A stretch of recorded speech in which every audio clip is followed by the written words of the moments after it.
చెందాలంటే ఈ దేశంలో ఈ రాష్ట్రాలలో ప్రభుత్వాలు డబ్బుకు అవినీతికి లంచగొండితనానికి దూరంగా ఉండి స్వచ్ఛమైనటువంటి పరిపాలన అందిస్తే అప్పుడు ఈ దేశము 3 పూలు 4 కాయలు కాస్తని ఈ సందర్భంగా తెలియజేస్తూ మీరు కూడా ఓటుకు నోటు తీసుకోకూడదు. రేపు మీకు ఓటకు వస్తే ఓటుకు నోటు తీసుకోకూడదు.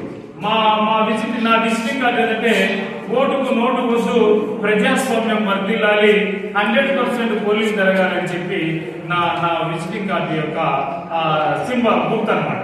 ఈ రోజు ఢిల్లీలో జరిగిన ఎలక్షన్ కూడా ఓటుకు నోటు లేకుండా జరిగినాయి. దాదాపు 99% మార్పు వస్తా ఉంది ఈ దేశంలో. మీరు కూడా రాజకీయ రంగంలోకి రావాలంటే ఓటుకు నోటు ఉండదు. ఇది నా విజిటింగ్ కార్డు. మరి ఓటుకు నోటు వద్దు, మరి 100% పోలింగ్ జరగాలి, ప్రజాస్వామ్యం వర్ధిల్లాలి. ప్రజాస్వామ్యము